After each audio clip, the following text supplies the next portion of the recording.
Chers amis, bonjour. Nous sommes le mercredi 9 octobre 2024. Il est 9 heures. Quelques news de l'Arménie, de l'Artsakh et de la diaspora arménienne. Hier à Moscou, Nicole Pachinian a rencontré Vladimir Poutine et ce dernier a annoncé, après la réunion, qu'il avait discuté avec Pachinian sur justement l'invitation de l'Arménie au BRICS. Donc l'Arménie va participer au prochain sommet des BRICS à Kazan, en Russie. Poutine a affirmé aussi que les échanges commerciaux entre l'Arménie et la Russie pourraient atteindre cette année 2024 un niveau record de 14 à 16 milliards de dollars. Donc sur l'année 2024, 14 à 16 milliards de dollars entre l'Arménie et la Russie.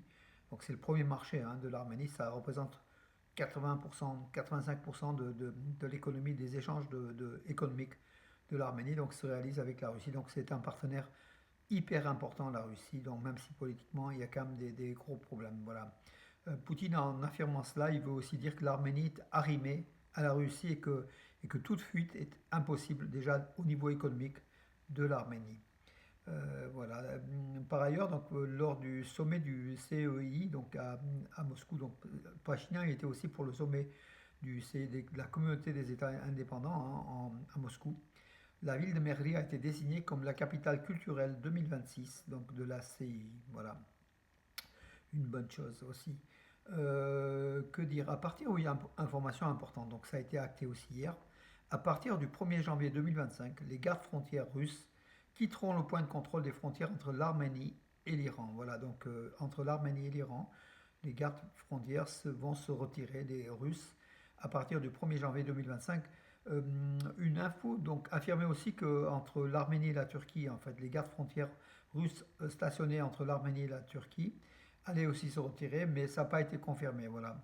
Nicole Pachinian affirmait que l'Arménie est prête à signer un accord de paix ce mois-ci, s'il le faut, donc en affirmant que 80% des accords ont été déjà validés entre Bakou et Yerevan et que l'Arménie est prête à signer, même partiellement, ce que Bakou refuse jusqu'à présent. Donc, Nicole Pachinian a une nouvelle fois présenté à Vladimir Poutine aussi le projet du carrefour de la paix, où l'Arménie s'assure du passage à travers les transports routiers, donc les axes routiers de l'Arménie, routiers et ferroviaires de l'Arménie, de tous les transports, voilà, mais à condition que l'Arménie soit souveraine. Donc en fait, c'est contre le corridor de la Chine, ce projet-là. Voilà, donc c'est un projet beaucoup plus logique où l'Arménie est souveraine et justement de ses transports, de ses axes de communication sur le territoire souverain de l'Arménie.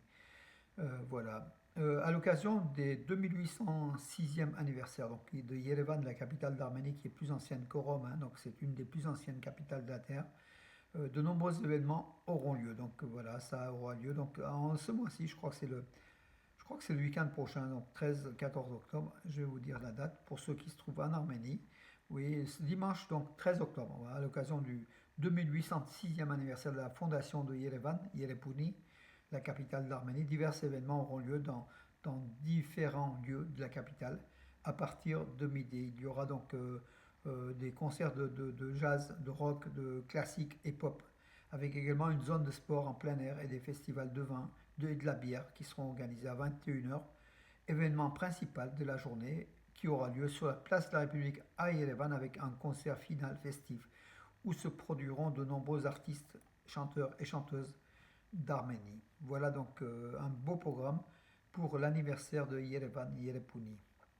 Rodrigo Messi, le frère de Lionel Messi, le footballeur argentin de renommée mondiale, était en Arménie. Donc il a visité le centre Tumo de technologie en fait à Yerevan. Et il a offert aussi le maillot de numéro 10 de l'équipe d'Argentine de Lionel Messi, signé de sa part. Il a offert ça à la directrice du centre Tumo. La poste arménienne a émis un timbre-poste à l'occasion du Congrès mondial de l'innovation et des technologies, le WCIT 2024 à Yerevan. Un timbre 10 000 exemplaires, un très très beau timbre voilà, qui fera plaisir aux philatélistes arméniens et étrangers.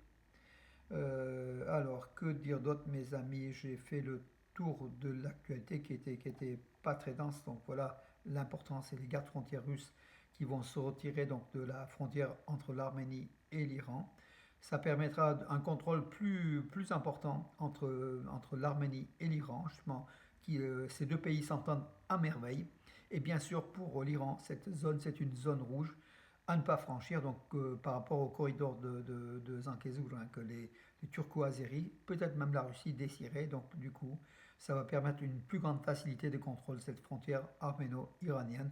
Le fait que les forces russes, les gardes frontières russes se retirent, l'Arménie sera autonome pour contrôler son territoire. Voilà mes amis, et puis ce dimanche 13 octobre, ici à Romans, à Valence, pardon, à Romans, l'église qui est à 20 km de Valence, hein, c'est tout à côté, l'église Saint-Nicolas de Romans, donc il y aura une messe à 10h30, à partir de 10h30, par le père Houssik Sarkisian, aidé par les diacres Vatkes Vatanian et Garbis Mualian. Voilà, il y aura la bénédiction de l'eau. Voilà, pour ceux qui veulent aussi inscrire leurs proches. Alors, vous pouvez vous inscrire auprès de Pierre Cousuluk. Voilà mes amis pour aujourd'hui, je vous donne rendez-vous à demain. Bonne journée.